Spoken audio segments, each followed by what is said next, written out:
શ્રી ગણેશાય નમઃ. મિત્રો, આપ જોઈ રહ્યા છો આપણી યુટ્યુબ ચેનલ કૃષ્ણ વંદે જગદગુરુમાં આપનું સ્વાગત છે. અત્યારે શ્રાવણ માસ ચાલી રહ્યો છે, તો આપણે શિવ મહાપુરાણ કથાનું શ્રવણ કરી રહ્યા છીએ. આગળના વિડીયોમાં આપણે શિવ મહાપુરાણનું મહાત્મ્ય તથા પહેલી વિદ્યેશ્વર સંહિતાનું શ્રવણ કરી ચૂક્યા છીએ. શિવ મહાપુરાણની બીજી સંહિતા રુદ્ર સંહિતામાં આપણે નારદજીની કથા, કુબેરની કથા, શિવ ઉમાની કથા, દધીચીને શિવરાજાની કથા, શિવ પાર્વતીની કથા વિશે જાણ્યું. હવે અત્યારે બીજી સંહિતા રુદ્ર સંહિતામાં આપણે તારકાસુરની કથા, કામદેવની કથા, કાર્તિકેયની કથા, ગણપતિજીની કથા વિશે સાંભળશું. શિવ મહાપુરાણના શ્રવણ પઠનથી મનુષ્ય અનેક પ્રકારના પાપોમાંથી મુક્તિ મેળવી શકે છે. મનુષ્યના મનને પવિત્ર કરવા માટેનું એક ઉત્તમ સાધન છે અને તે છે શિવ મહાપુરાણ. જો આપને આ મારો વિડીયો ગમે તો લાઈક, શેર અને સબસ્ક્રાઈબ કરજો, જેથી મારા નવા વિડીયોની લિંક આપ સુધી પહોંચે. ધન્યવાદ. હવે આપણે બીજી સંહિતા રુદ્ર સંહિતામાં તારકાસુરની કથા વિશે સાંભળીએ. હવે નારદજીએ બ્રહ્માજી સમક્ષ તારકાસુરની કથા વિશે જાણવા કહ્યું. ત્યારે બ્રહ્માજીએ કહ્યું, હું તમને તારકાસુરની ઉત્પત્તિ વિશે જણાવું છું. મરીચીના પુત્ર કશ્યપને 13 પત્નીઓ હતી. તે બધી દક્ષની પુત્રીઓ હતી. તેમાંથી સૌથી મોટી દિતિને હરણ્યકશિપુ અને હર્યાક્ષ એમ 2 પુત્રો થયા, જેનો વિષ્ણુએ વરાહ તેમજ નૃસિંહના રૂપે નાશ કર્યો. પુત્રોના દુઃખથી દિતિ દુઃખી થઈ પતિને શરણે ગઈ. પતિના કહેવાથી દિતિએ પવિત્ર રહીને 1000 વર્ષ સુધી બ્રહ્માજીનું તપ કર્યું. પરિણામે તેને વ્રંજાક નામે પુત્ર થયો. તેણે દેવોને પરાસ્ત કરી કેદ કર્યા હતા. બ્રહ્માજીએ વ્રજાગને સમજાવી દેવોને મુક્ત કરાવ્યા અને તેને તત્વબોધ આપ્યો. તેને કારણે તે સુખી થયો. જ્યારે તેની પત્ની વરાંગીને સાત્વિક ભાવ ન જાગતા તેણે પતિ પાસે એક બળવાન પુત્રની માંગણી કરી, જે 3 લોકોને જીતી ઇન્દ્રને પોતાના પાશમાં વશ કરે. વ્રજાગને આ વચન ન ગમ્યું, છતાં પત્નીના આગ્રહને વશ થઈ તેણે પુત્રેચ્છાથી બ્રહ્માજીનું દુષ્કર તપ કર્યું. બ્રહ્માજી પ્રસન્ન થતાં વરદાન માગવા કહ્યું. ત્યારે વ્રજાંગે કહ્યું, મને એવો પુત્ર આપો કે જે માતાનું હિત કરે, તે પણ સમર્થ હોય, સક્ષમ હોય. સમય જતાં વરાંગે એક પુત્રને જન્મ આપ્યો. તેના જન્મતા જ મોટા ઉત્પાતો શરૂ થઈ ગયા. તેથી પ્રજાપતિ કશ્યપે તેનું નામ તારક પાડ્યું. આ તારકે મોટો થઈ 1 પગે ઊભા રહી 2 હાથ ઊંચા રાખી 500 વર્ષ અતિ ઘોર તપસ્યા કરી. આથી બ્રહ્માએ તેને વરદાન માગવા કહ્યું. ત્યારે તેણે કહ્યું, સમગ્ર લોકમાં મારા સરખો બળવાન સક્ષમ કોઈ ન થાય, અને બીજું કે શિવજીના પુત્રથી જ મારું મૃત્યુ થાય. બ્રહ્માજી તથાસ્તુ કહી ચાલ્યા ગયા. તારક પ્રસન્ન થઈ શોણિતપુર નગરમાં આવ્યો. ગુરુ શુક્રાચાર્યે તેના ત્રિલોકના અધિપતિ તરીકે રાજ્યાભિષેક કર્યો. પછી ઇન્દ્ર પાસેથી ઐરાવત, કુબેર પાસેથી નવનિધિ, વરુણ પાસેથી શ્વેત ઘોડાઓ, ઋષિઓ પાસેથી કામધેનુ, સૂર્ય પાસેથી ઉષશ્રવા, સમુદ્ર પાસેથી રત્નો મેળવી ઇન્દ્રને આસને બેસી શાસન શરૂ કર્યું. તેણે દેવોના સ્થાનો ઉપર દૈત્યોને બેસાડ્યા. ત્રાસ વર્તાવા માંડ્યો. આથી હતાશ થયેલા દેવો બ્રહ્માજીને શરણે જઈ તેની સ્તુતિ કરતા કહ્યું, હે દેવ, આપની પાસેથી વરદાન મેળવી તારકાસુર ભારે તોફાની ચડ્યો છે. તેણે દેવોના સ્થાનો, દેવાંગનાઓ તથા અપ્સરાઓને પોતાના તાબામાં લઈ લીધા છે. હવે અમે ક્યાં જઈએ? અમને આમાંથી ત્રાસમાંથી છુટકારો અપાવો. ત્યારે બ્રહ્માજીએ કહ્યું, તારકાસુરનો નાશ કેવળ શિવના પુત્ર દ્વારા થઈ શકશે. તેથી હવે તમે શિવના લગ્ન કરવા તત્પર બને એવી કોઈ યોજના ઘડો. હમણાં તો હું તારકાસુરને સમજાવી સ્વર્ગ છોડી જવાનું જણાવું છું. પછી બ્રહ્માજી તારક પાસે ગયા ને બોલ્યા, મેં તને મનુષ્ય લોકનું રાજ્ય આપ્યું છે, સ્વર્ગનું રાજ્ય નહીં. તું પૃથ્વી પર રાજ્ય કર. આથી બ્રહ્માજીના કહ્યા પ્રમાણે સ્વર્ગનો ત્યાગ કરી શોણિતપુર નગરે જઈને ત્યાં વસ્યો. હવે આવે છે કામદેવની કથા. ઇન્દ્રે સદાશિવને મોહમાં નાખવા કામદેવને તેડાવ્યો. કામદેવ ઉપસ્થિત થયો એટલે ઇન્દ્રે કહ્યું, હે કામ, મારે ઘણા મિત્રો છે, પણ તારા જેવો શ્રેષ્ઠ, ઉત્તમ અને ઉપયોગી મિત્ર કોઈ નથી. અમારા સંકટાણે તું જ ઉપયોગી બની શકીશ. તારક નામનો દુષ્ટ દૈત્ય અમારો શત્રુ બન્યો છે. તેને બ્રહ્માજી પાસે વરદાન મેળવી ચારે બાજુ હાહાકાર મચાવી દીધો છે. તે ફક્ત શિવજીના પુત્રથી જ મૃત્યુ પામે તેમ છે. માટે તારે શિવજીને પાર્વતી પ્રત્યે પ્રેમ ઉપજે એવું કાર્ય કરવાનું છે. તે હાલ હિમાલયના શિખરે તપ કરી રહ્યા છે અને દેવી પાર્વતી તેમની સેવા કરી રહી છે. આ કાર્ય માટે તું દેવોની મદદરૂપ બન. કામદેવ ઇન્દ્રની આજ્ઞા લઈ પોતાની સ્ત્રી તથા વસંત સાથે શિવજી જ્યાં તપ કરતા હતા ત્યાં આવી પહોંચ્યા. ઇન્દ્રે કરેલી તેની શક્તિના વખાણથી ગર્વિષ્ઠ બને કામદેવ પોતાની ઝાડ પાથરવા લાગ્યો. વસંત ઋતુનો પ્રભાવ મૂક્યો. વૃક્ષો પ્રફુલ્લિત બન્યા, ફૂલો સુવાસિત બની વાતાવરણને મુગ્ધ કરવા લાગ્યા. સુગંધીદાર પવન વહેવા લાગ્યો. પક્ષીઓનો કલરવ શરૂ થઈ ગયો. વસંતના પ્રાગટ્યથી લોકોના મન વિહ્વળ થવા લાગ્યા. શિવજી ઋતુ વિના વસંતના વધામણા જોઈ આશ્ચર્ય પામ્યા. શૃંગાર રસો શિવજીને મોહ પમાડવા માંડ્યા. કામદેવ શિવજીના હૃદયમાં પ્રવેશ મેળવવા કોઈ છિદ્ર શોધવા લાગ્યા, પણ તેને કોઈ છિદ્ર મળ્યું નહીં. એવા સમયે પાર્વતીજી સખીઓ સાથે મહાદેવની સેવામાં આવ્યા. શિવજીએ ધ્યાન છોડી પાર્વતીજી પ્રત્યે દ્રષ્ટિ કરી. આ તકનો લાભ ઝડપી કામે પોતાનું હર્ષર નામક બાણ છોડ્યું. શિવજી પાર્વતીના મુખારવિંદને જોઈ પાર્વતીને પોતાના ખોળામાં બેસાડવાની તીવ્ર ઉત્કંઠા તેમને જાગી ગઈ, પરંતુ તરત પોતાની વૈરાગ્યાવસ્થાનો વિચાર આવતા તેમણે તે વૃત્તિ ખંખેરી નાખી. છતાં કામદેવ મોહ અસ્ત્ર ફેંકતો રહ્યો. શિવજીને લાગ્યું કે નક્કી આ કોઈ કુકર્મીએ તેની જાળ બિછાવી છે. તેમણે નેત્ર ખોલી જોયું તો કામદેવ બાળ લઈને ઊભો હતો. શિવનો કોપ પ્રજ્વળી ઉઠવાથી શિવે ત્રીજું નેત્ર ઉઘાડ્યું અને તેની અગ્નિથી કામદેવ બળીને ભસ્મ થઈ ગયો. ઇન્દ્ર વગેરે દેવોએ તેને બચાવવા ઘણા પ્રયત્નો કર્યા, છતાં બધા નિષ્ફળ ગયા. પોતાના પતિને ભસ્મ થયેલો જોઈ રતિ વિલાપ કરવા લાગી અને આ માટે દેવોને દોષ દેવા લાગી. દેવોએ તેને આશ્વાસન આપી કહ્યું, તું તારા પતિની ભસ્મને સંગ્રહી રાખ. મહાદયાળુ શિવ તારા પતિને અવશ્ય સજીવન કરશે. પછી બધા દેવોએ ભેગા થઈ શિવજીને પ્રસન્ન કરવા તેની સ્તુતિ કરી અને રતિનો શોક દૂર કરવા વિનમણી કરી. શિવે કહ્યું, હે દેવો, રતિનો વિયોગ કૃષ્ણાવતાર સુધી રહેશે. શ્રી કૃષ્ણ અને રૂક્ષ્મણીના પુત્ર તરીકે કામદેવ અવતાર લેશે. તે પદ્યુમન નામે ઓળખાશે. તે શમ્રાસુર સમુદ્રમાં ફેંકી દેશે. એ જ રતિને પ્રાપ્ત થશે. ત્યાં સુધી રતિએ શમ્રાસુર નગરમાં રહી રાહ જોવી પડશે. પછી પદ્યુમન શમ્રાસુરનો નાશ કરી તારી સાથે દ્વારકામાં આવીને સુખેથી રહેશે. આમ કહી શિવજી અદૃશ્ય બની ગયા અને રતિ સમયની પ્રતીક્ષા કરવા લાગી. શિવજીના ત્રીજા નેત્રમાંથી નીકળેલ અગ્નિ ચારે દિશામાં ફેલાઈ જગતને બાળવા લાગ્યો. બ્રહ્માએ શિવજીનું સ્મરણ કરી અગ્નિ પાસે જઈ તેને રોક્યો. તેણે બ્રાહ્મણનું શરીર ધારણ કર્યું. હું તે વાળો અગ્નિને લઈ સમુદ્ર પાસે ગયો. સમુદ્રે તેને ગ્રહણ કર્યો, જેથી સમસ્ત વિશ્વ ભયરહિત બની ગયું. પાર્વતીની તપસ્યાનો પ્રભાવ. હે નારદ, કામદેવ બળીને ભસ્મ થતાં પાર્વતીજી ત્યાંથી ભયભીત થઈ પોતાને ઘેર ગયા. ગભરાયેલા પાર્વતીને હિમાલયે હિંમત આપી. પાર્વતી પોતાના સ્વરૂપને ધિક્કારી શોક કરવા લાગ્યા. તે સમયે નારદજી ત્યાં આવ્યા. તેમણે પાર્વતીજીને શિવ પ્રાપ્તિ અર્થે શિવ પંચાક્ષરના જાપ સાથે ઉત્તમ તપ કરવાનું કહ્યું. પાર્વતીએ તપ કરવા માટે વનમાં જવા માતા પિતાની પરવાનગી માંગી. માતા તે બાબતે રજા આપતા થોડા ખચકાયા, છતાં પાર્વતીએ તેમને મનાવી લઈ રજા મેળવી. તેની આભૂષણો કાઢી વલ્કલ વસ્ત્રો ધારણ કરી ગંગાવતાર તીર્થસ્થાને જવા પ્રયાણ આદર્યું, જ્યાં શિવજીએ કામદેવને બાળીને ભસ્મ કર્યો હતો. એક ઉત્તમ શિખરની પસંદગી કરી દેવી પાર્વતીએ પોતાનું તપ શરૂ કર્યું.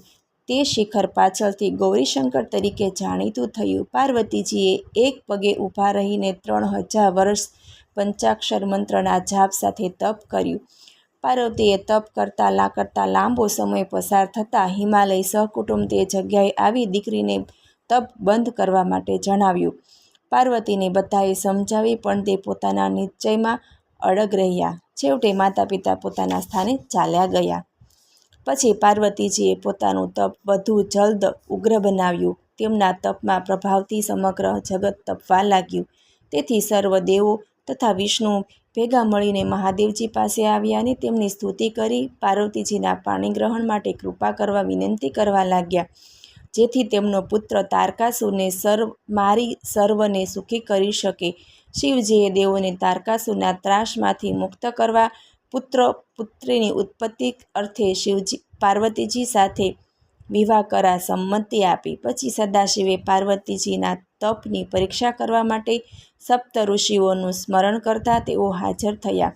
શિવજીએ તેમને ગૌરીશંકર ઉપર પાર્વતીની કસોટી કરવાનું કહ્યું. શિવજીની આજ્ઞા મેળવી મુનિઓ ગૌરી શિખર પર આવ્યા. તેમણે દેવી શિવાને તપ કરતા જોઈ નમસ્કાર કર્યા અને બોલ્યા, હે પાર્વતી પુત્રી, તમે આવું કઠિન તપ શા માટે કરો છો? તમે શું ફળ ઝંખો છો? ત્યારે પાર્વતીજીએ કહ્યું, હે વંદન્ય ઋષિમુનિઓ, હું નારદજીની આજ્ઞાથી શિવજીને પતિ તરીકે પામવા માટે આ કઠિન તપ કરું છું. સપ્તર્ષિ બોલ્યા, નારદજીની વાત માનીને તમે તેમ કરવાથી તમને ઈષ્ટ પ્રાપ્તિ થવાને બદલે નુકસાન થશે. તે તો જૂઠ્ઠો અને પારકાની ચિંતા કરનાર છે. તેણે અગાઉ ચિત્તકેતુ નામે વિદ્યાધરને ઉપદેશ આપીને તેના ઘરને છિન્ન ભિન્ન કરી નાખ્યું હતું. તમે તેના ઉપદેશથી મૂર્ખ બન્યા છો. અતિ ઉદાસ, નિર્વિકાર, પૂતનાથ જેવા વસ્ત્ર વિનાના, ઘર વિનાના શિવજીએ સતીનો પણ ત્યાગ કર્યો હતો. તમે તપ છોડી પોતાને સ્થાને પાછા ફરો. વિષ્ણુ જેવા સર્વ ગુણ સંપન્ન દેવ સાથે વિવાહ કરી લો. સપ્ત ઋષિઓના વચન સાંભળી પાર્વતીજી બોલ્યા, મારું તપ અડગ છે. દેવર્ષિ નારદજીના વચન મારા માટે હિતકારી છે. ગુરુ કૃપાથી હું શિવને સત્ય સ્વરૂપે જાણું છું. કદાચ શિવજી મારી સાથે વિવાહ નહીં કરે તો હું સર્વદા અવિવાહિત રહીશ. સૂરજ પશ્ચિમમાં ઉગે પણ મારી હઠ હું છોડીશ નહીં. સપ્ત ઋષિઓએ શિવજી પાસે આવી પાર્વતીજીની અડગતાની વાત કરી. ત્યારે શિવજીએ જાતે દેવી પાર્વતીના તપની કસોટી કરવાનો વિચાર કર્યો. તેઓ બ્રહ્મચારીના રૂપે છત્રી અને દંડ ધારણ કરી પાર્વતીજી પાસે આવ્યા. પાર્વતીએ તેજસ્વી બ્રાહ્મણનું સ્વાગત કર્યું. બ્રાહ્મણે પૂછ્યું, દેવી, તમે આ સુમસાન વનમાં કોનું તપ કરો છો? ત્યારે પાર્વતીએ કહ્યું, હે બ્રાહ્મણો, હું હિમાલયની દીકરી પાર્વતી શંકરને પતિ તરીકે પ્રાપ્ત કરવા માટે આ વનમાં તપ કરી રહી છું. હું અગાઉના જન્મમાં દક્ષપુત્રી સતી હતી. મારા પતિદેવ શિવજીને મારા પિતા દક્ષે નિંદા કરી, તેથી મેં યોગ બળે દેહ ત્યાગ કર્યો. આ જન્મમાં શિવજી મને મળ્યા, પણ તેઓ મને ત્યજી દઈ કામદેવને ભસ્મ કરી જતા રહ્યા. ત્યારથી હું તેને પ્રાપ્ત કરવા માટે આવું કઠિન તપ કરી રહી છું. પરંતુ હજી સદાશિવ પ્રસન્ન ન થવાથી હું બીજા જન્મે પણ શિવને પતિ તરીકે મેળવવા અગ્નિ પ્રવેશ કરું છું. આમ કહી પાર્વતી અગ્નિ પ્રવેશ કરવા માટે ઉતાવળા થયા. પરંતુ બ્રાહ્મણના પ્રભાવથી પ્રગટ થયેલો અગ્નિ સાવ શીતળ બની ગયો. ત્યારે બ્રાહ્મણે હસતા હસતા કહ્યું, કઠોર તપ અને અગ્નિ પરીક્ષા કરવા છતાં તારું શરીર બળ્યું નહીં. તમે જેમને પ્રાપ્ત કરવા માગો છો તે શિવ ભસ્મથી લેપાયેલા, જટાધારી, બેડોળ અને બિહામણું રૂપ ધારણ કરે છે. તમારું આવું શ્રેષ્ઠ રૂપ શિવને યોગ્ય નથી. તમે જોયું કે તમારો અનાદાર કરીને કામદેવને બાળીને તેઓ બીજે જતા રહ્યા. આવા વૈરાગીની સાથે જીવન જોડવું ઠીક નથી. માટે તમે મનને પાછું વાળી ઘરે જઈ શાંતિથી જીવન પસાર કરો. આ સાંભળી પાર્વતીજી ક્રોધે ભરાઈ ગયા. તમે બ્રહ્મચારીના સ્વરૂપે મને આવું ઊંધું કહો છો. શંકરના સ્વરૂપને હું સારી રીતે જાણું છું. તમે અહીંથી જતા રહો, નહીંતર શિવજીની નિંદા કરનારને જીવતો રહેવા દેવાય નહીં. શિવજી તો નિર્ગુણ બ્રહ્મ છે. તેનું ભજન કરવાથી નિર્ભયતા પામે છે. શિવજી મહાન દેવ છે. તેના સ્મરણ માત્રથી સર્વનું કલ્યાણ થાય છે. હું સાત્વિક દ્રષ્ટિથી વિચાર કરીને જ શિવજીને મેળવવા તપ કરી રહી છું. આમ કહી પાર્વતીજીએ તે બ્રાહ્મણને શિવની નિંદા કરતા અટકાવતા પોતાની સખી વિજયાને કહ્યું, આ દુષ્ટ બ્રાહ્મણ જો ફરીથી શંકરની નિંદા કરે તો તેને કોઈ પણ રીતે અટકાવી દેજે, કારણ શિવ નિંદા સાંભળનારને પણ પાપ લાગે છે. તેથી આપણે આ જગ્યા છોડીને આપણે બીજી જગ્યાએ જતા રહીએ. તેમ કહી ઊભા થયા. ત્યારે બ્રહ્મચારી સ્વરૂપમાંથી શિવજી પ્રગટ થઈ પાર્વતીજીનો હાથ પકડી લીધો. પાર્વતીજી તેમને જોઈને આશ્ચર્યચકિત બની ગયા. તેમના શરીરમાં રોમાંચ પ્રસરી ગયો. શિવજીએ કહ્યું, હે દેવી, મને ન ઓળખ્યો? તમે મને છોડીને ક્યાં જશો? હું તમને છોડી શકું એમ નથી. તમે તપ વડે મને વશ કર્યો છે. તમે તો યુગ યુગથી મારી સંગીની સહચરી છો. મારા અપરાધ બદલ મને ક્ષમા કરો. મેં લોકલીલા મુજબ અનેકવિધ કસોટી કરી, તે બદલ હું આપની માફી માગું છું. પાર્વતીજીએ 2 હાથ જોડી પ્રણામ કર્યા અને બોલ્યા, હે ઈશ્વર, આપ શ્રી પ્રસન્ન થયા હોવ તો મને પત્ની તરીકે સ્વીકારો. હાલ હું પિતૃગૃહે જઈશ. આપ શ્રી મારા પિતાશ્રી પાસે મારી માંગણી કરો અને શાસ્ત્રોક્ત વિધિથી વિવાહ ગોઠવો. મહાદેવજીએ પાર્વતીના મધુર વચનો સાંભળી ખુશ થઈ ગયા અને કહ્યું, હે દેવી, હું નિર્વિકાર અને નિઃસ્પૃહી હોવા છતાં મેં ભક્તાધીન થઈ દેહ ધારણ કર્યો છે. જો હું ભિક્ષુક બની તમારા પિતાશ્રી પાસે મને આપો એવી માંગણી કરું તો મારું ગૌરવ જળવાશે નહીં. છતાં આપની આજ્ઞાની મર્યાદામાં રહી હું તમારા પિતા પાસે તમારી માંગણી જરૂર કરીશ. શિવજીના મધુર વચનો સાંભળી દેવી પાર્વતીએ તેને શ્રદ્ધાથી આંખ બંધ કરી પ્રણામ કર્યા. પ્રભુ તથાસ્ત થઈ અદૃશ્ય થઈ ગયા. પછી પાર્વતીજી ખુશ થઈ પોતાના પિતાના નિવાસસ્થાન તરફ જવા નીકળ્યા. પાર્વતી તપ સાર્થક કરીને પાછી આવે છે. આ સમાચાર મળતા પિતા હિમાલય અને મેના ખુશીથી ઝૂમી ઉઠ્યા. સગા સ્નેહી સંબંધી, મિત્રો, પુરોહિતો, નગરજનોએ તેમનું ભવ્ય સ્વાગત કર્યું. હિમાલયે પાર્વતીના આગમનની ખુશીમાં મોટો ઉત્સવ મનાવ્યો. ઉત્સવના ટાણે ભગવાન શિવ નટનો વેશ ધારણ કરી ડાબા હાથમાં શિંગી, જમણા હાથમાં ડમરું, ખંભે ગોદડી અને લાલ વસ્ત્રો ધારણ કરી મેનાના પ્રાંગણમાં આવ્યા. તેમણે નૃત્ય શરૂ કર્યું અને શિંગીના અવાજથી નગરજનોના ટોળે ટોળા આવવા લાગ્યા. મેનાએ વિવિધ રત્નો ભરેલા થાળ નટને આપ્યા, પણ નટે તે ઠુકરાવી દઈ પાર્વતીની માંગણી કરી. આથી ક્રોધિત થઈ મેના અને હિમાલય નટને કાઢી મૂકવા સેવકોને આજ્ઞા આપી, પરંતુ કોઈનાથી તે ખસ્યા નહીં. હિમાલયને તે નટમાં વિષ્ણુના દર્શન થયા. પછી તે બ્રહ્મા રૂપે દેખાયા. પછી તે નટમાં અનેક દેવોના સ્વરૂપો પણ નિહાળ્યા. અંતે તેમણે રુદ્ર સ્વરૂપ દેખાણું. છતાં માયાથી મોહિત થયા હિમાલયે તેમની માંગણીનો સ્વીકાર ન કરતા શિવજી ત્યાંથી અદૃશ્ય થઈ ગયા. અંતે હિમાલય મેનાને ખબર પડી કે શિવજી નટ સ્વરૂપે આવી આપણને છેતરી ગયા છે. તેમની શિવ તરફની ભક્તિ વધુ પ્રગાઢ બનતા બધા દેવો ચિંતામાં પડ્યા કે જો રત્નોના ભંડાર સમાય હિમાલય પૃથ્વી ઉપરથી દિવ્ય રૂપ ધારણ કરી શિવલોકમાં જશે તો પછી પૃથ્વીનું શું થશે? બધા દેવો ગુરુ બૃહસ્પતિ પાસે જઈ હિમાલયને શિવજી વિરુદ્ધ ભરમાવાનું કહ્યું, પરંતુ ગુરુએ આ કામ માટે તેમને બ્રહ્માજી પાસે મોકલાવ્યા. બ્રહ્માજીએ તેને શિવ નિંદા કરવા પોતે સક્ષમ નથી એમ કહ્યું. તેમણે દેવોને ખુદ શિવજી પાસે મોકલ્યા. બધા દેવો શિવજી પાસે આવી સઘળી વાત કહીને જણાવી. શિવજીએ તેમની વાત માન્ય રાખી. ત્યારબાદ શિવજી એક શ્રેષ્ઠ બ્રાહ્મણનો વેશ ધરીને હિમાલયને ત્યાં ગયા અને કહ્યું, હું વૈષ્ણવ બ્રાહ્મણ સાથે જ્યોતિષ પણ જાણ્યું છે. મેં જાણ્યું છે કે તું તારી સુલક્ષણા સુકુમાર રાજકન્યાને શિવજી સાથે પરણાવવા માગે છે, પરંતુ તારો પસંદ કરેલો જમાઈ તો ગુણ વિનાનો, અસ્ત્ર વસ્ત્ર વિનાનો, ઘરબાર વિનાનો, વેદમાર્ગનો ત્યાગ કરનાર, કદરૂપો, વૈરાગી છે. તે સ્વભાવે ક્રોધી છે, વળી ભિખારી પણ છે. આવાને તારી દીકરી પરણાવીશ તો લોકો તારી હાંસી કરશે. આ સાંભળી મેનાનું મન તો ઘણું ચલિત થઈ ગયું. તે પોતાની દીકરીને શિવને પરણાવવા નારાજ થઈ ગઈ. બીજી બાજુ સદાશિવ કૈલાસ પર જઈ સપ્તઋષિઓનું સ્મરણ કરતા તેઓ હાજર થયા. શિવજીએ તેમને કહ્યું, દેવોનું કાર્ય કરવા માટે હું પાર્વતી સાથે પરણવા તૈયાર છું. વળી આ માટે પાર્વતીજીએ પણ ઘણું કઠિન તપ કર્યું છે. તેના માતા પિતા પણ મારી સાથે પાર્વતીને પરણાવવા તૈયાર થયા છે, પરંતુ દેવોની પ્રાર્થનાથી મેં બ્રાહ્મણનું રૂપ ધરી તેમની સમક્ષ મારી જ નિંદા કરી, તેથી તેઓ ઉદ્વેગ પામ્યા છે. હવે તમે ત્યાં જઈને પરિસ્થિતિ સંભાળી લો. સપ્તઋષિઓ શિવજીને પ્રણામ કરી હિમાલયને નિવાસે આવ્યા. હિમાલયે તેમને આગતા સ્વાગતા કરી. પછી ઋષિઓ સાથે આવેલી અરુંધતીએ મેના પાસે આવી લગ્ન માટે સમજાવવા લાગી. ઋષિઓએ હિમાલયને કહ્યું, તું તારી દીકરીને શિવજી સાથે પરણાવી તેનો સસરો થા. તારી દીકરીએ પણ શિવજીને પરણવા ઘણું કઠિન તપ કર્યું છે. શિવજી પણ દેવોની વિનંતીથી પરણવા તૈયાર થયા છે, માટે હવે તું તાત્કાલિક વિવાહની યોજના કર. આ માટે વશિષ્ઠ ઋષિએ હિમાલય મેનાને ઘણા દૃષ્ટાંતો આપ્યા. પછી હિમાલય મેના બંનેના લગ્ન માટે રાજી થયા.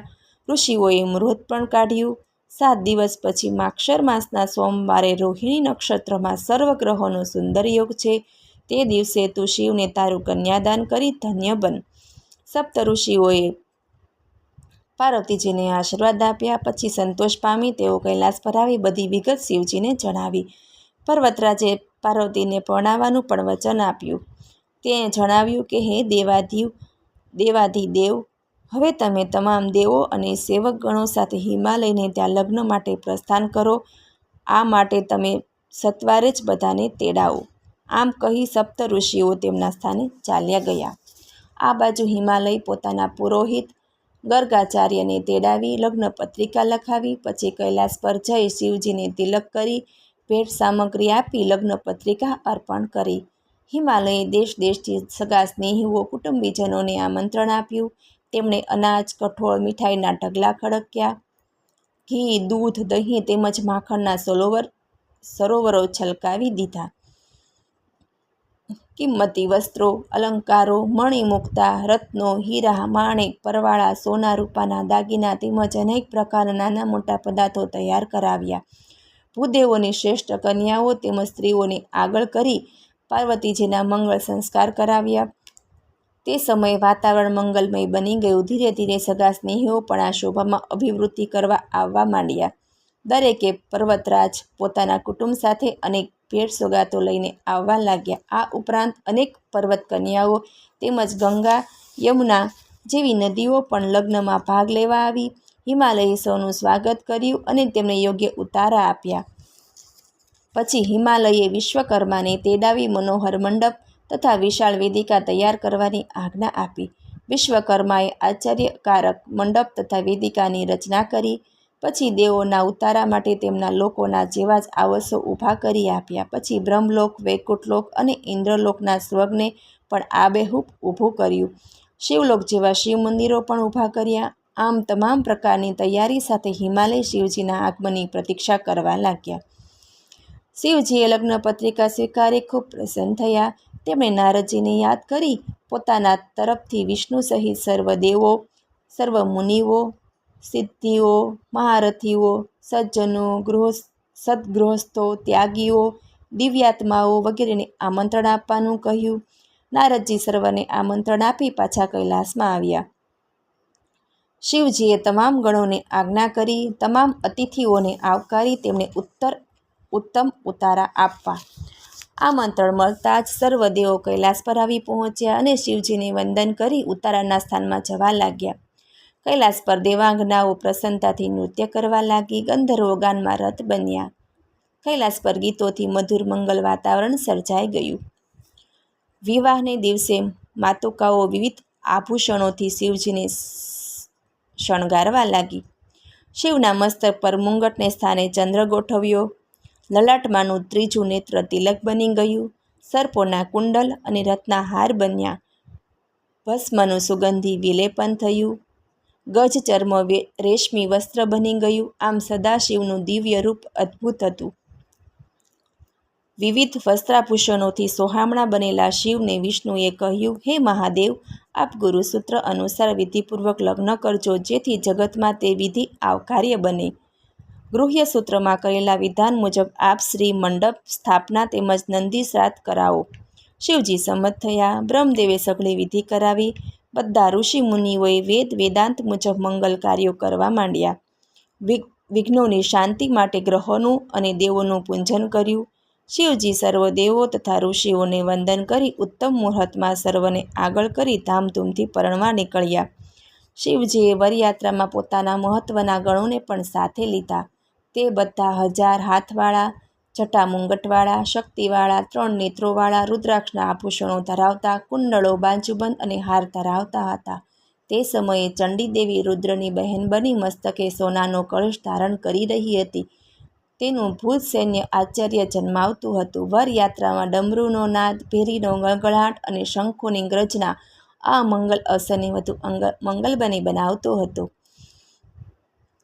તે વેળા વિષ્ણુદેવ ગરુડની સવારીએ, બ્રહ્માજી હંસ પર અને ઇન્દ્ર એરાવત હાથી પર શોભતા હતા. સઘળી જગન્માતાઓ, દેવકન્યાઓ તેમજ દેવપત્નીઓ શિવજીના અનુરૂપ મંગલ ગીતો ગાતી હતી. શિવજી સ્ફટિક જેવા સુંદર પોઠિયા પર આરૂઢ થઈ ભવ્ય દિસતા હતા. ભગવાન વિષ્ણુએ જાન આગમનના સમાચાર નારદજી પાસે અગાઉથી મોકલાવતા નારદ મંડપની નીચે આવ્યા. તેઓ આવો અદિત્ય મંડપ જોઈ આભા બની ગયા. હિમાલયે જાનના સ્વાગત માટે નારદજી પાસે મેનાક તેમજ અન્ય પર્વતોને મોકલ્યા. દેવ સમૂહ સાથે શિવજીએ નગરના દ્વારમાં પ્રવેશ કરતા ચોમેર આનંદ પથરાઈ ગયો. હિમાલયે પર્વતો તથા ભૂદેવોનું સામન્યું કરવા માટે મોકલ્યા અને પોતે પણ શિવજીના દર્શાનથે આવ્યા. શિવજીની વિશાળ જાન જોઈને તેઓ ખૂબ જ હર્ષ પામ્યો. તેમણે શિવજીને પ્રણામ કર્યા. નંદી પર આરૂઢ થયેલા શિવજીની સેનામાં સુરેશ્વર ગણો ચામરો સાથે ઉપસ્થિત હતા. તેમની જમણી બાજુએ વિષ્ણુ અને ડાબી બાજુએ બ્રહ્માજી તથા પાછળ ઇન્દ્ર હતા. બધા દેવો આનંદિત થઈ શિવજીની સ્તુતિ કરવા લાગ્યા. શિવજી પોતે બ્રહ્મ સ્વરૂપ નિરાકાર હોવા છતાં લોક કલ્યાણ હેતુ શરીર ધારણ કર્યું હતું. હિમાલયે સૌને પ્રણામ કરી આવકાર્યા. મેનાએ વરયાત્રામાં આવેલ પોતાની પુત્રીના સ્વામીને નિહાળવાની ઈચ્છા કરતા નારદજી તેમને અગાશી ઉપર લઈ ગયા. તે વખતે સદાશિવને થયું કે મેનાને અહંકાર થયો છે, તેથી તેમણે અદ્ભુત લીલા કરવાનો વિચાર કર્યો. તેણે સર્વ દેવોને આગળ મોકલી પોતે પાછળ રહ્યા.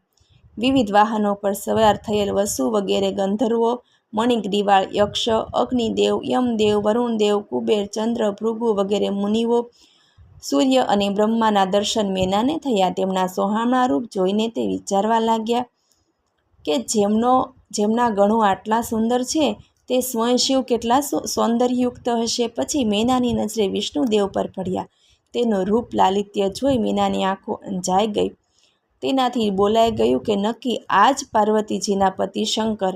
નારદજીએ તેમનો ભ્રમ દૂર કરી કહ્યું, અરે આ તો વિષ્ણુ ભગવાન છે. ભગવાન શિવ તો તેમનાથી પણ અધિક સુંદર છે. હવે મેનાની શિવજીની જોવાની તત્પરતા વધી ગઈ.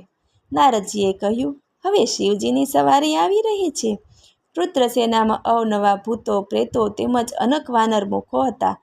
તેઓમાં કોઈ બેડોળ, કદરૂપા, ચિત્ર વિચિત્ર, કોઈ આંધળા, કોઈ અપંગ તો કોઈ અનેક હાથવાળા. કેટલાક માથા વગરના, કેટલાક હાથ વિનાના, કેટલાક હોઠ વગરના, કેટલાક કાન વગરના. આ બધા અતિ ભયંકર અને બિહામણા લાગતા હતા.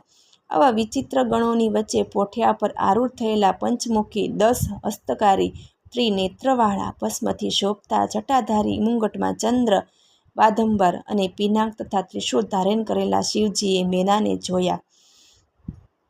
જમાઈનું આવું રૂપ જોઈ મેના ડરી ગયા. નારદજીએ આંગળી ચીંધતા શિવજીને બતાવ્યા કે મેના ચક્કર ખાઈ ઢળી પડતા બેભાન થઈ ગઈ.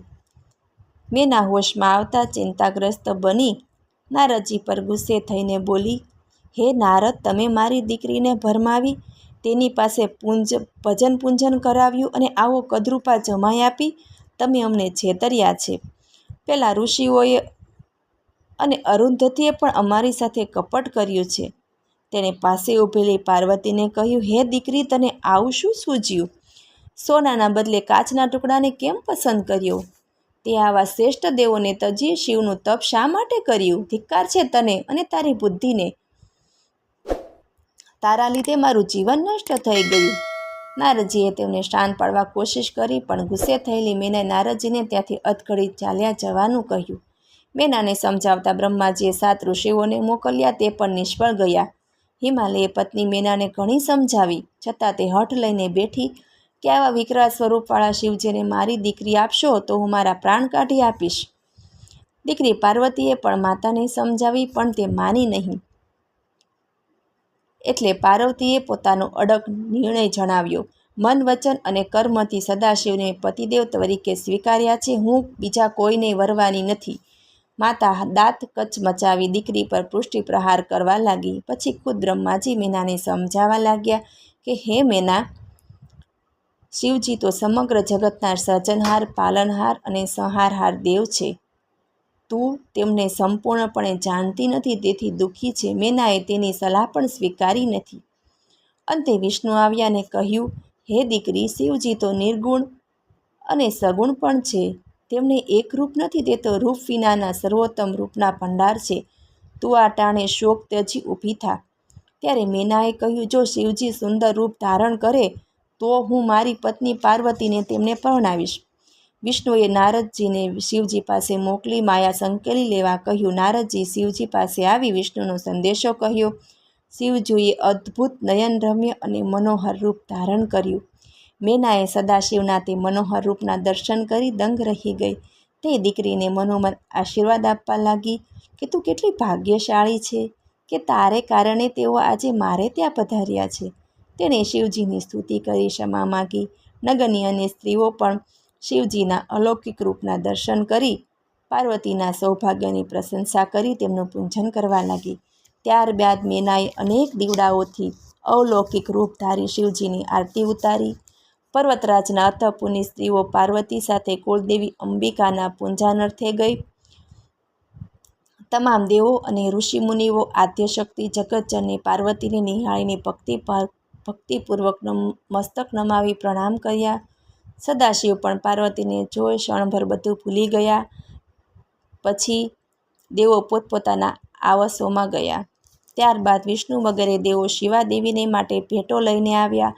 શિવજીએ મોકલાવેલા વસ્ત્રાભૂષણોથી દેવી પાર્વતીને મંગલ સ્નાન કરી શણગારવામાં આવ્યા. અતિ સુંદર મોહક દિવ્ય વસ્ત્રો તેમના સૌંદર્યમાં વધારો કરી રહ્યા હતા. ગર્ગાચાર્યે લગ્ન માટે જમાઈને તેડવાની આજ્ઞા કરી. હિમાલયે શિવજીને લગ્ન મંડપમાં આવવાનું આમંત્રણ આપ્યું. શિવજીએ મંગલ સ્નાન કરી દિવ્યાંબર ધારણ કર્યા. પોઠિયાને શણગારી તેના પર આરૂઢ થઈ શિવજી લગ્ન મંડપમાં આવ્યા. તે સમયે દેવોએ ઉત્સાહથી શિવજી પર પુષ્પવૃષ્ટિ કરી અનેક સ્થિતિઓ થઈ. હિમાલય હેતથી સૌનું સ્વાગત કર્યું. શિવજીને આરતી ઉતારી પ્રણામ કર્યા. સર્વ દેવોને રત્નોથી મઢેલા આસનો આપ્યા. ગર્ગાચાર્યે મધુપ્રક વિધિ કરાવ્યો. કન્યાદાન અમૃતનો સમય થતાં ગર્ગાચાર્યે ઓમકારપૂર્વક પુણ્યાહવાહન શરૂ કર્યું. સદાશિવ તેમજ પાર્વતીને આસનો પર બેસાડ્યા. ગર્ગાચાર્યની સૂચના પ્રમાણે પાર્વતીએ ચોખા, દહીં, દર વડે શિવજીનું પૂજન કર્યું. ત્યારબાદ કન્યાદાનની વિધિ શરૂ થઈ. પર્વતરાજ અને મેનાએ વરરાજાને ચંદન, સુંદર વસ્ત્રો, કિંમતી અલંકારો અર્પી તેનું વરણ કર્યું. પછી કહ્યું કે હે શિવ, અમે આપને અમારી કન્યાનું દાન કરીએ છીએ, તો તમે તેને પત્ની તરીકે સ્વીકારી સંતુષ્ટ થાઓ. આમ મંત્રાચાર સાથે હિમાલય પોતાની કન્યાનો હાથ શિવજીના હાથમાં મૂક્યો. શિવજીએ પાર્વતીનો હાથ પોતાના હાથમાં ગ્રહણ કરી લીધો.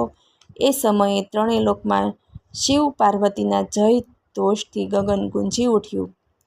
હિમાલયે ઉત્તમ દ્રવ્યો અને ઉત્તમ રત્નોથી સદાશિવને અને જાનૈયાઓને પહેરામણી કરી. સગા સંબંધીઓને પણ અનેક ભેટો પાર્વતીને અર્પણ કરી. ત્યારબાદ બ્રહ્માજીની આજ્ઞાથી વેદીમાં અગ્નિનું સ્થાપન કરી શંકર પાર્વતીની પાસે બેસાડી હોમ કરવાનો આરંભ કર્યો. ચારે વેદના મંત્રો વડે અગ્નિની આહુતિ આપી. ત્યારબાદ શિવ પાર્વતીએ વિધિપૂર્વક અગ્નિની પ્રદક્ષિણા કરી મંગળ ફેરા પૂરા કર્યા. બ્રાહ્મણોએ વરવધૂના લલાટે અભિષેક કરાવ્યો અને ધ્રુવ દર્શન કરાવ્યા. સ્વસ્તિક વાચન પછી શિવજીએ પાર્વતીના લલાટે સિંદૂર લગાવ્યું. પછી વરકન્યાની જોડી બ્રાહ્મણોનો આશીર્વાદ લઈ ઉતારે ગઈ. સગળી દેવીઓએ પોતાનું સૌભાગ્ય શિવ પાર્વતીને અર્પણ કર્યું. તે ટાળે શિવજીને પ્રસન્ન થયેલા જોઈ રતિએ શંકરને કહ્યું કે શ્રી આપના લગ્નમાં બધા આનંદિત બન્યા છે. હું એકલી જ પતિના વિયોગથી દુઃખી છું, તો મારા પર કલ્યાણ કરો. આમ કહી રતિએ પોટલીમાં બાંધેલી કામદેવની ભસ્મ ત્યાં મૂકી. રતિનો વિલાપ જોઈ બધી દેવીઓ દુઃખી થઈ ગઈ. તેમણે પણ ભોળાનાથને વિનમણી કરી. શિવજીએ પ્રસન્ન થઈ ભસ્મની પોટલી તરફ અમી દ્રષ્ટિ ફેંકતા કામદેવ આળસ મળીને ઊભો થયો. તેને શિવજીને પ્રણામ કર્યા. તેણે પોતાના અપરાધની ક્ષમા માગી અને ભક્તિ માગી. સઘળા દેવોએ શિવજીનો જય જયકાર કર્યો. પછી હિમાલયે બધાને ભોજન માટે આમંત્રણ આપ્યું. બધા પોતપોતાની પંક્તિમાં બેસીને ભોજન આરોગવા લાગ્યા. હિમાલયે જાતે આવીને બધાને આગ્રહપૂર્વક જમાડ્યા. બધા જમીને સંતુષ્ટ અને તૃપ્ત થયા. હિમાલયના આગ્રહને વશ થઈ જાનૈયાઓ નગરમાં ઘણા દિવસ રોકાયા. નગરમાં પ્રતિદિન નવા નવા ઉત્સવો હોવાથી આંગળ મંગળ છવાઈ ગયો. પછી સપ્તર્ષિઓના કહેવાથી હિમાલયે જાન વિદાયનું મુહૂર્ત નક્કી કર્યું. વિદાય ટાણે મીનાની આંખોમાંથી શ્રાવણ ભાદરવો વહેવા લાગ્યો. તે રડતા રડતા શિવજીને કહેવા લાગી, હે કૃપાનિધિ, મારી શિવાનું સારી રીતે લાલન પાલન કરજો. એના સર્વ અપરાધો ક્ષમા કરજો. ને જન્મો જન્મ આપની ભક્ત જ બની રહે. આમ કહેતી તે મૂર્છા પામી ગઈ. હિમાલયનું કઠણ હૃદય પણ તે ટાણે પીગળી ગયું. તે પણ ઢળવા લાગ્યા. મેનાએ દીકરીને વળાવતી વખતે અનેક પ્રકારના દુર્લભ રત્નજડિત રેશમી વસ્ત્રો અને કિંમતી અલંકારો પહેરાવ્યા. મેનાની ઈચ્છાની એક પોઢ બ્રાહ્મણ પત્નીએ પત્નીને પાર્વતીને ઉપદેશ આપતા કહ્યું કે હે શૈલપુત્રી, તું સાવિત્રી, લોપામુદ્રા, અનસૂયા, લક્ષ્મી, મેના જેવી પ્રતિવતા સ્ત્રી બની પતિને પરમેશ્વર માની સેવા કરજે, કલ્યાણમય ગતિ પ્રાપ્ત કરજે, સદગુરુઓની સેવા કરજે, તેમનો આદર સત્કાર કરજે. ગુરુજનોની સેવા કરવી, સાસુ સસરાની પૂજા કરવી, પતિની આજ્ઞા અનુસાર વર્તવું, પતિની આવશ્યકતાઓને સમજી તે સદૈવ પૂર્ણ કરવી. પતિ જ પતિવ્રતા સ્ત્રી માટે દેવ, ગુરુ, તીર્થ અને વ્રત સમાન છે. પતિવ્રતા સ્ત્રી તો ધન્ય છે. પતિવ્રતા પોતાનો ધર્મ પાળી તેના માતા પિતા તેમજ પોતાના કુળની 3 પેઢીઓને સુખ પ્રાપ્તિ કરાવે છે. પતિ તપ છે તો પત્ની ક્ષમા છે. પતિ ફળ છે તો પત્ની તેનું સત્કાર્ય છે. હે દેવી, તું તો સાક્ષાત જગદંબા છે. આ બધું તમને કહેવાનું ન હોય, પરંતુ લોકાચાર મુજબ મેં પતિવ્રતા ધર્મ તમને કહી સંભળાવ્યું. અંતે હિમાલય અને સર્વ સગા સંબંધીઓએ શિવને પ્રણામ કર્યા અને પાલખીમાં દુઃખી હૃદયે શિવાને વિદાય કર્યા. વિવાહ બાદ શંકર પાર્વતી કૈલાસ પર આવી સર્વ દેવો ગણોને ઉત્તમ પ્રકારની ભેટો આપી પ્રસન્ન કર્યા. મુનિઓને યોગ્ય દાન આપી વળાવ્યા. તે પછી સદાશિવ પાર્વતીએ ગૃહસ્થાશ્રમનો આરંભ કર્યો. કાર્તિકેયની કથા. બ્રહ્માજીએ નારદને શિવલીલાનો વૃત્તાંત વણાવતા આગળ કહ્યું. શિવને પરણીને આવ્યા બાદ કૈલાસમાં એકાંત સ્થળે શિવ શિવા સાથે દેવતાએ 1000 વર્ષ સુધી પ્રેમકીડામાં એવા લીન થઈ ગયા કે આનંદ વિભોર પરિસ્થિતિમાં કેવળ એકબીજાના સ્પર્શથી મૂર્છિત થઈ જતા ને દિન રાતનો પણ તેમને ખ્યાલ ન રહેતો. આ બાજુ દેવો સદાશિવના પુત્રના હાથે તારકાસુર ક્યારે ધરાશય થાય એની વાટ જોતા હતા. બધા દેવોએ બ્રહ્માજી પાસે જઈ સઘળી વાત કરી. બ્રહ્માજી સહિત સઘળા દેવો વિષ્ણુ પાસે ગયા ને સઘળી વાત કરી. વિષ્ણુએ દેવોને હિંમત આપી શિવજીમાં શ્રદ્ધા વિશ્વાસ રાખવાનું કહ્યું. સમય જતાં વિષ્ણુ દેવો સાથે શિવને મળવા કૈલાસ તરફ ગયા, પરંતુ શિવગણોએ જણાવ્યું કે શિવ પાર્વતીના ભુવનમાં ગયા હોવાથી દર્શન મિલન થશે નહીં. છતાં બધા દેવ દેવીના ભુવન તરફ ગયા ને ઊંચે સ્વરે તેમણે આર્તનાદ કરવા લાગ્યા. હે દેવાધિદેવ, તારકાસુરના ત્રાસથી અમે સૌ પીડાઈ રહ્યા છીએ, અમારું રક્ષણ કરો. દેવોના કોલાહલથી સદાશિવ પાર્વતી સાથે પ્રેમ ક્રીડા ત્યજી બહાર આવ્યા અને તમામ દેવોને હિંમત આપી. પછી શિવજીએ કહ્યું, તમે મારી રતિ ક્રિયામાં વિઘ્ન નાખ્યું છે. હવે મારું છોડેલું વીર્ય ગ્રહણ કરવા કોઈ તૈયાર છે? આમ કહેતા શિવજીનું અમૂલ્ય વીર્ય પૃથ્વી પર પડ્યું. જળહળાટ કરતા તેજના પુંજથી દેવો અંજાઈ ગયા. દેવોની પ્રેરણાથી અગ્નિએ હોલાનું રૂપ લઈ તે વીર્યને ચણી લીધું. મહાદેવને આવતા ઘણી વાર થતાં દેવી પાર્વતી બહાર આવ્યા અને સઘળી હકીકત સમજાઈ ગઈ અને તેથી તેઓએ ક્રોધિત થઈને દેવોને શ્રાપ આપ્યો. તમે બધાએ અમારા વિહારમાં વિક્ષેપ પાડ્યો છે, જેનાથી હું પુત્ર વિહોણી રહી છું. તેથી તમને શ્રાપ આપું છું કે આજથી માંડી તમારી નારીઓ વાંઝણી રહેશે. પછી અગ્નિને શ્રાપ દેતા કહ્યું, હે દુષ્ટ, તું સદાશિવનું તેજ ગળી ગયો છો, તે ઠીક નથી કર્યું. આજથી તું સર્વભક્ષી બનીશ, પવિત્ર તેમજ અપવિત્ર સઘળું તું આરોગે અને દેવો તારા થકી એ બધું આરોગશે. અગ્નિને શ્રાપ આપ્યા બાદ સમય બાદ પાર્વતીએ બીજા પુત્ર ગણેશને જન્મ આપ્યો. તેની કથા પાછળ આવશે. દેવોની અપાતી આહુતિઓ અગ્નિમાં અપાય છે. અગ્નિ દ્વારા અપાતું અન્ન દેવો ભક્ષણ કરતા હોવાથી અગ્નિએ ગ્રહણ કરેલું મહાદેવનું તેજ દેવોના શરીરમાં ગયું. તેથી તેઓ ગર્ભયુક્ત બન્યા. દેવો આથી ભયભીત થઈ શિવને ચરણે આવ્યા. શિવની સૂચનાથી વીર્યને ઓકી કાઢવાનું કહેતા દેવોએ ઉલટી વાટે મહાદેવનું તેજ બહાર કાઢી નાખ્યું. પછી તેઓને સુખની અનુભૂતિ કરવા લાગ્યા. પછી અગ્નિને ગર્ભમુક્ત કરવા શિવે તેને કહ્યું, માઘ મહિનામાં પ્રયાગમાં સવારે જે સ્ત્રીઓ સ્નાન કરવા આવે તેમાં તું શિવ તેજનો પ્રવેશ કરાવ. તેથી તું દાહમુક્ત બનીશ. તેથી અગ્નિએ પ્રયાગ પાસે જઈ જ્વાળારૂપે પ્રગટ થઈ સ્ત્રીઓની વાટ જોવા માંડી. માઘ માસની કડકડતી ઠંડીમાં સપ્ત ઋષિની પત્નીઓ આવી. મુનિ પત્નીઓ જ્વાળા જોઈ તપવા લાગી. અરુંધતીએ તેમને રોકી, પણ 6 સ્ત્રીઓ તાપવા બેસી જતા અગ્નિએ તેમના રૂવાડા દ્વારા સદાશિવનું તેજ પ્રસરાવી દઈ પોતે મુક્ત બની ગયો. હવે મુનિ પત્નીઓ સર્ગભા બનતા તેમના પતિએ તેમને ત્યજી દીધી. આથી તેમણે હિમાલયમાં જઈ શિવજીની પ્રેરણાથી શિવવીર્ય ત્યજી દીધું. હિમાલયે તે વીર્ય સહન ન થતાં તે ગંગામાં પધરાવી દીધું. ગંગાના જળચરોને તે તેજ દજાડતા ગંગાએ મોટા તરંગો ઉછાળીને તેને કાચડાના ગૂંસડામાં ફેંકી દીધું. તેમાંથી એક સુંદર મનોહર તેજસ્વી શિવપુત્રની ઉત્પત્તિ થઈ. તે દિવસે માક્ષર સુદ 6ની તિથિનો દિવસ. બોલો શ્રી કાર્તિકેય ભગવાનની જય. દીકરાનો પ્રાદુર્ભાવ થયેલો જોઈને શિવા ખૂબ જ પ્રસન્ન થયા. સઘળા દેવો આનંદપૂર્વક જયઘોષ કરવા લાગ્યા. સ્વર્ગમાં દદુંભીના ધ્વનિ ગુંજવા લાગ્યા. દેવોએ પુષ્પવૃષ્ટિ કરી મોટો ઉત્સવ મનાવ્યો.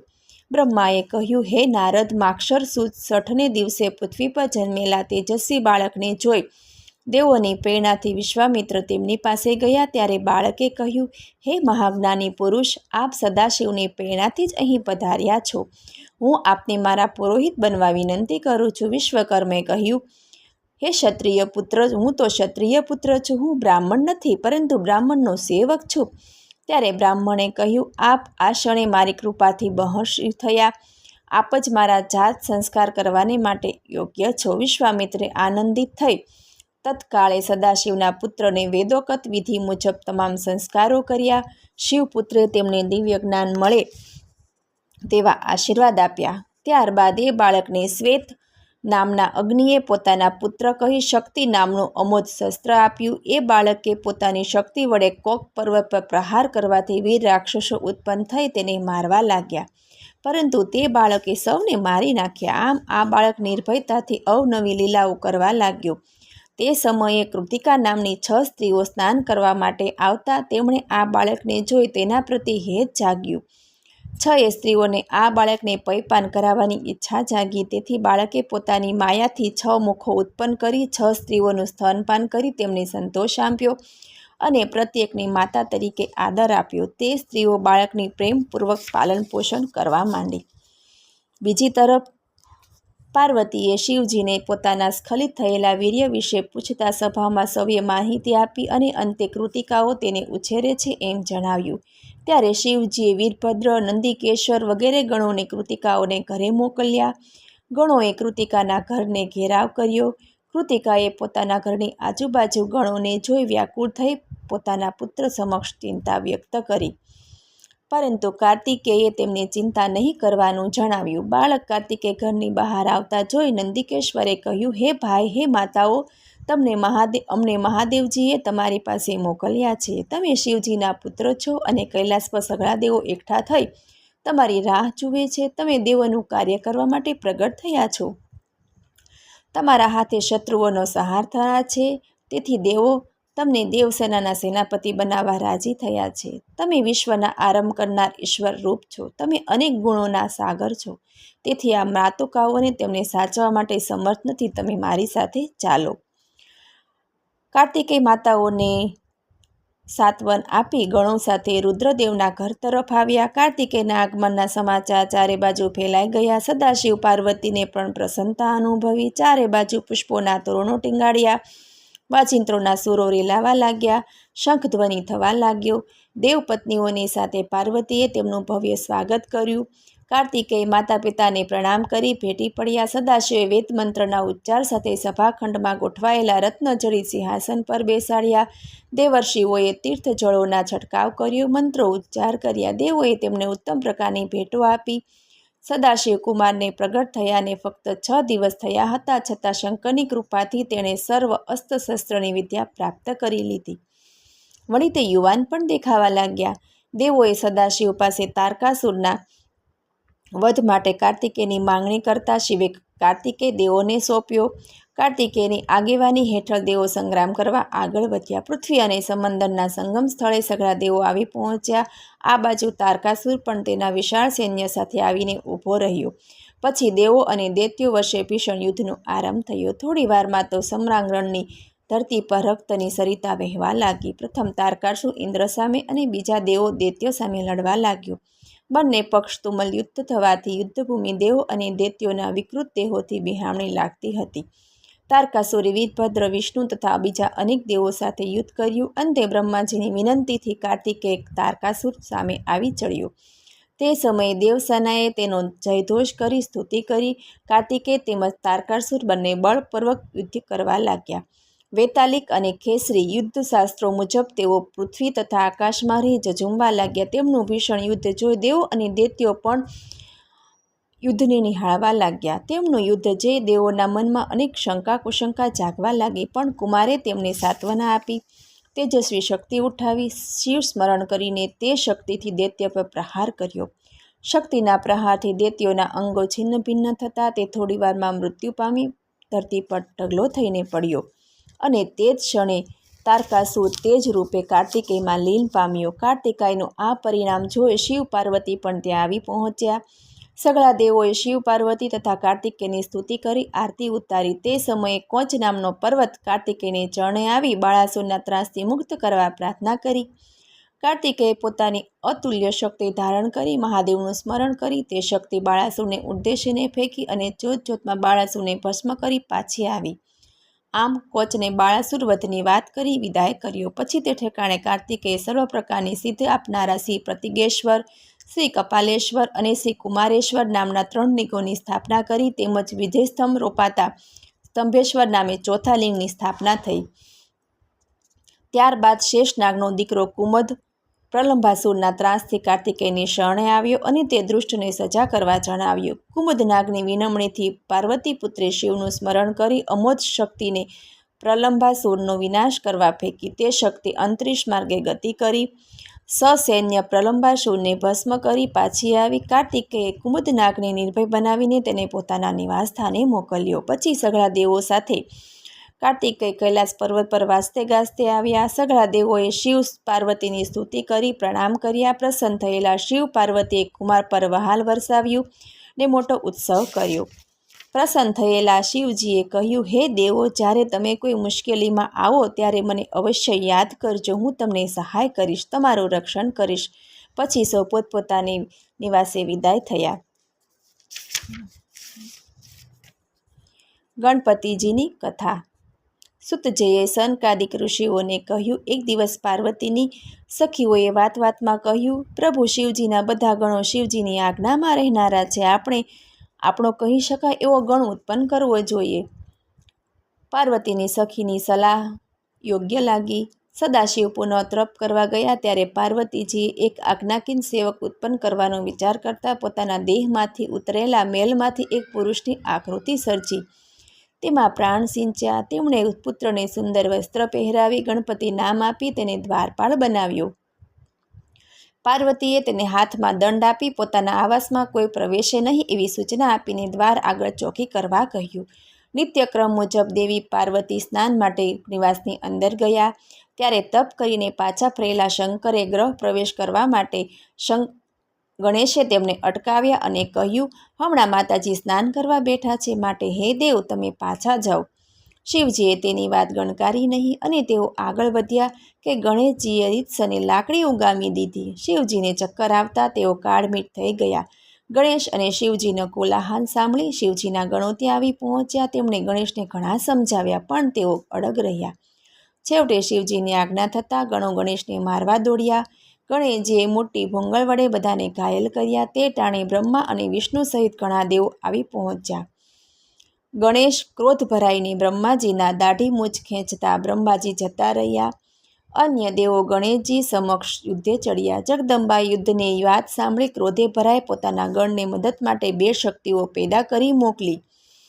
દેવો શસ્ત્રો ફેંકી હુમલો કરતા પણ દેવી શક્તિઓ તે શસ્ત્રો પોતાના મુખમાં હોમી દેતી. અન્ય દેવોની વાત સાંભળી શિવજી યુદ્ધ માટે તૈયાર થયા અને ત્રિશૂળથી લડવા આવતા ગણપતિજીને તેમણે ભૂંગળ વડે ત્રિશૂળ નીચે પાડી દીધું. શિવજીએ તેની શક્તિ જોઈ વિચાર્યું કે આને પ્રપંચ વિના મારી શકાશે નહીં.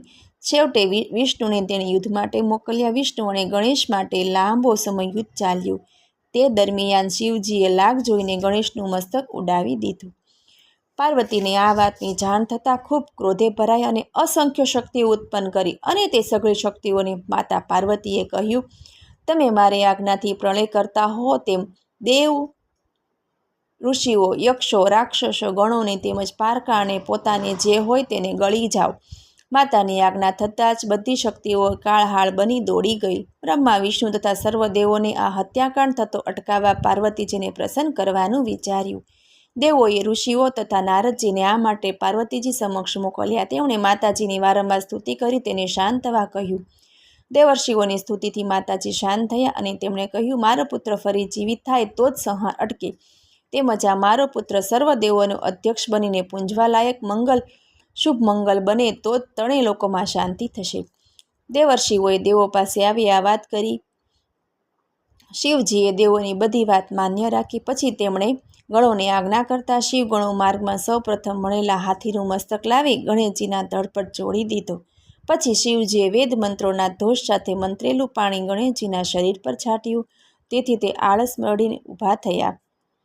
પુત્રને જીવતો થયેલો જોઈ પાર્વતીએ તેને હાથમાં ઉંચકી લઈ ભેટી પડ્યા. પછી તેને આશીર્વાદ આપતા કહ્યું કે હે પુત્ર, તારા મુખ પર સિંદૂર દેખાતા તો સુંદર વડે પૂંજાય. જે કોઈ પુષ્પો, ચંદન, સુગંધીદાર દ્રવ્યો, નૈવેદ્ય, તાંદુલ, આરતી અને નમસ્કાર વડે તારી પૂજા કરશે તેને સર્વસિદ્ધિ થશે. પછી ગણેશજીએ શિવને પ્રણામ કર્યા અને તેમની માફી માંગી. શિવજીએ તેમને આશીર્વાદ આપી પોતાના બીજા પુત્ર તરીકે સ્વીકાર્યો. ગણેશજીએ બ્રહ્મા, વિષ્ણુ અને નારદની ક્ષમા માંગી. સઘળાએ તેમને આશીર્વાદ આપ્યા અને કહ્યું, અમે ત્રણ દેવો જગતમાં જેવા પૂજ્ય છીએ તેવા જ પૂજ્ય શ્રી ગણેશ પણ થાઓ. સર્વ વિઘ્નોને હરનારા ગણેશની અગ્ર પૂજા કર્યા બાદ જ અમારી પૂજા થશે. આમ કહી ત્રિદેવોએ તેમને સર્વ ગણોના અધ્યક્ષ તરીકે જાહેર કર્યા. પછી શિવજીએ કહ્યું, હે ગણપતિ, તમે ભાદ્ર માસની કૃષ્ણ પક્ષની ચોથને દિવસે ચંદ્રોદય સમયે પાર્વતીના ચિત્તથી પ્રગટ થયા છો. તેથી તે દિવસે અને તે સમયે તમારી વિધિપૂર્વક પૂજા કરી તમારું વ્રત કરનારનું સર્વ મનોકામના પૂર્ણ થશે. આમ ગણેશજીની અધ્યક્ષ પદે પ્રતિષ્ઠા થતાં સર્વત્ર ઉત્સવ થઈ રહ્યો. આકાશમાંથી પુષ્પવૃષ્ટિ થઈ રહી અને સર્વ જગતમાં શાંતિ જેવું થઈને રહ્યું. શિવજી અને પાર્વતી પ્રસન્ન થયા. સર્વ દેવોને મુનિઓ વગેરે પોતપોતાના નિવાસસ્થાને પાછા ગયા. એક સમયે શિવ પાર્વતીને વિચાર આવ્યો કે પુત્રો હવે લગ્નને યોગ્ય થઈ ગયા છે, તેથી આપણે તેનો વિવાહ કરવો જોઈએ. શિવજીએ બંને પુત્રો સમક્ષ એવી શરત મૂકી કે તમારામાંથી જે પૃથ્વીની પ્રદક્ષિણા કરી વહેલો આવશે તેનો હું શુભ વિવાહ પ્રથમ કરીશું. આ સાંભળી કાર્તિકેય તો પૃથ્વીની પ્રદક્ષિણા કરવા માટે નીકળી પડ્યા. જ્યારે ગણપતિજી તો એમને એમ ઊભા રહ્યા. તે કંઈક વિચારવા લાગ્યા. પછી તેઓ સ્નાન કરી માતા પિતા પાસે આવ્યા અને આસન પર બિરાજવા કહ્યું. શિવ પાર્વતી આસન પર બિરાજ્યા કે ગણપતિએ તેમની વિધિપૂર્વક પૂજા કરી ને પછી 7 વાર પ્રદક્ષિણા કરી વારંવાર પ્રણામ કરતા રહ્યા. પછી માતા પિતાને વિવાહ માટે પ્રાર્થના કરી. ત્યારે માતા પિતા હસ્યા અને બોલ્યા, તું લગ્ન માટેની શરત ભૂલી ગયો કે શું તારા ભાઈની જેમ પૃથ્વીની પ્રદક્ષિણા કરવા ક્યારે ગયો? તું તો ગયો જ નથી. ગણેશે હસીને કહ્યું, વેદો અને શાસ્ત્રોમાં પણ કહ્યું છે કે જે કોઈ પ્રસન્નતાપૂર્વક માતા પિતાનું પૂજન કરીને તેની પ્રદક્ષિણા કરે છે તેને પૃથ્વીની પ્રદક્ષિણા કર્યાનું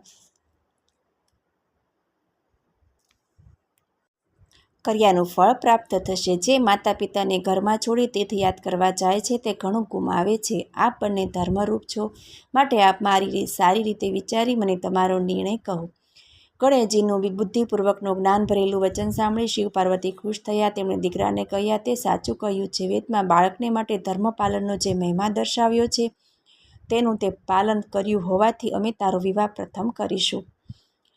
વિશ્વરૂપ પ્રજાપતિની 2 રૂપાળી દીકરીઓ રિદ્ધિ અને સિદ્ધિ સાથે ગણેશનો વિવાહ કર્યો. ગણેશના લગ્ન થયા. તેમણે એકને બદલે 2 કન્યાઓ પરણી. ગણેશજી બંને પત્ની સાથે આનંદથી દિવસો વિતાવા લાગ્યા. સમય જતાં સિદ્ધિથી શ્રેય અને વૃદ્ધિથી લાભ નામે પુત્રો થયા. માનભંગ થયેલા કાર્તિકેયે શ્રીશૈલમાં નિવાસ કર્યો. આ સમયગાળા દરમિયાન કાર્તિકેય પૃથ્વીની પ્રદક્ષિણા કરી ઘરે પાછા આવ્યા. ત્યારે તેમણે ગણેશજીના લગ્નની વાત જાણી. તેઓ આ જાણી ઘણા ગુસ્સે થઈ ગયા. વળી નારદજીએ બળતામાં ઘી હોમી તેને વધારે ચડાવ્યા. તેઓ ક્રોધથી વ્યાકુળ થઈ માતા પિતાને વંદન કરી દક્ષિણ દિશામાં આવેલા કોંચ પર્વત પર ચાલ્યા ગયા અને કુંવારા રહ્યા. હાલમાં પણ તેઓ કોંચ પર્વત પર જ વસે છે. તેમના દર્શન માત્રથી લોકોના પાપ દૂર ઠરે છે. કાર્તિકી પૂનમના દિવસે કાર્તિકેયના દર્શન કરવાથી સર્વ પાપો નાશ પામે છે તેમજ ઈચ્છિત ફળની પ્રાપ્તિ થાય છે. પુત્ર વિયોગ સહન થતાં અસહ્ય થતાં શિવ શિવાકોચ પર્વત પર ગયા અને સદાશિવે તે જગ્યાએ પોતાના અંશથી જ્યોતિર્લિંગ સ્વરૂપે પ્રગટ થઈ નિવાસ કર્યો. આજે પણ ત્યાં પાર્વતી સહિત સદાશિવ બિરાજે છે. તેઓ ભક્તોનું સર્વ રીતે મંગળ કરે છે. દર અમાસે સદાશિવ અને દર પૂર્ણિમાએ પાર્વતી પુત્રની પાસે જઈને સ્નેહ અને પ્રેમથી રહે છે. વક્રતુંડમ મહાકાય સૂર્યકોટી સમપ્રભ નિર્વિઘ્નમ કુરુ મે દેવ સર્વકાર્યેષુ સર્વદા. ઓમ નમઃ પાર્વતી પતય હર હર મહાદેવ હર.